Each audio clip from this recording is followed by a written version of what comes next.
الرحیم۔ قرآن مجید میں اللہ تعالیٰ کا ارشاد ہے، احل اللہ البیع وحرم الربا۔ اللہ تعالیٰ نے تجارت کو حلال کیا ہے اور سود کو حرام کیا ہے۔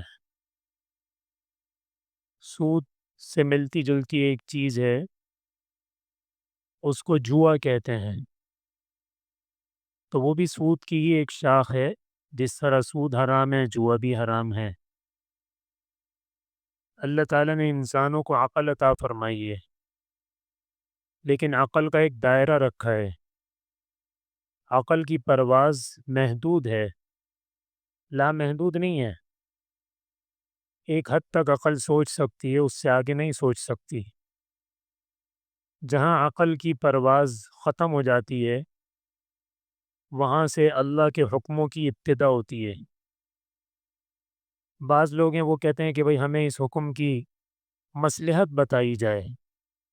اللہ تعالیٰ کی اس حکم کی حکمت کیا ہے، مصلحت کیا ہے؟ تو جو آدمی ایسا کہے، اس کی مثال ایسی ہے کہ ایک پتیلہ ہے، اس میں 1 لیٹر مثلاً دودھ آ سکتا ہے، اور ایک پتیلہ ہے، اس میں 1 من دودھ آتا ہے۔ وہ کہتا ہے 1 من جس پتیلے میں دودھ آتا ہے نا، اس کو 1 لیٹر دودھ والے پتیلے کے اندر داخل کر کے دکھاؤ۔ تو بھئی یہ کیسے ہو سکتا ہے؟ ناممکن ہے۔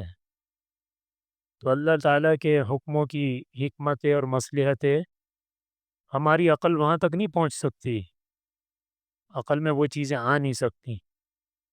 پورے ذخیرہ حدیث کے اندر لاکھوں حدیثیں ہیں، کوئی ایک مثال بھی ایسی نہیں بتا سکتا کہ جہاں صحابہ کرام رضوان اللہ تعالیٰ علیہ مجمعین نے آپ صلی اللہ علیہ وسلم سے یہ سوال کیا ہو کہ اللہ نے یہ حکم کیوں دیا ہے۔ ایک جگہ بھی ایسا نہیں ہے۔ کیا کیا سوال ہے، کیا کہ اللہ نے کیا حکم دیا، اس چیز میں اللہ کا کیا حکم ہے، اس موقع پر اللہ کا کیا حکم ہے، اس چیز کے لیے اللہ کا کیا حکم ہے، کیا ملے گا، کیوں نہیں ملے گا۔ اس لیے کہ کیوں کا سوال کرنا ہی بے وقوفی ہے۔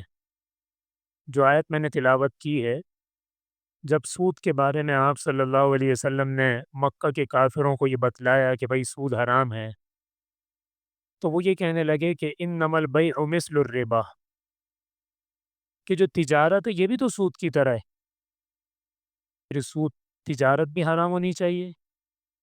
انہوں نے الٹا کہا، یوں نہیں کہا کہ سود بھی تو تجارت کی طرح ہے، یوں کہنا چاہیے تھا۔ کہنے لگے کہ تجارت بھی سود کی طرح ہے، یعنی انہوں نے اس بات کا مطالبہ کیا کہ ہمیں اس کی وجہ سمجھائی جائے۔ تو جواب کیا آیا؟ جواب میں اللہ نے وجہ نہیں بتائی، جواب میں اللہ نے اپنا حکم سنایا کہ اللہ نے تجارت کو حلال کیا ہے، سود کو حرام کیا ہے۔ یعنی گویا کہ یہ سبق دیا گیا کہ وجہ پوچھنے کی اجازت نہیں ہے، جو ہمارا حکم ہے اس کو پورا کرو۔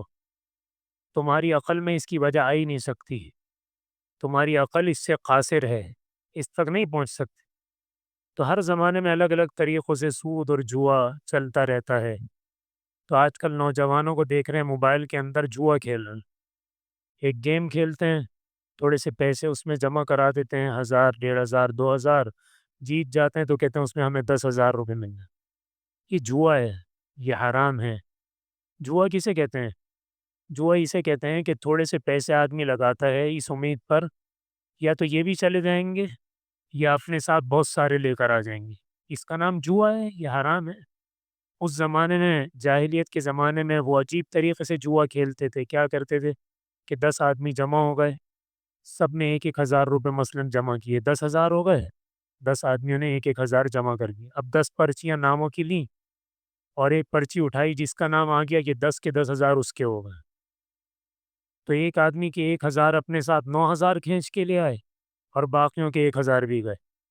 تو یہ جوا ہے، اس کی مختلف صورتیں نئے نئے شکلیں نئے نئے زمانوں میں آتی رہتی ہیں، تو اس لیے اس سے اپنے آپ کو ہوشیار رکھا کریں۔ جو لوگ ایسا کر رہے ہیں ان کو پیار محبت سے سمجھا دیا کریں۔ اللہ تعالیٰ ہمیں عمل کی توفیق عطا فرمائے۔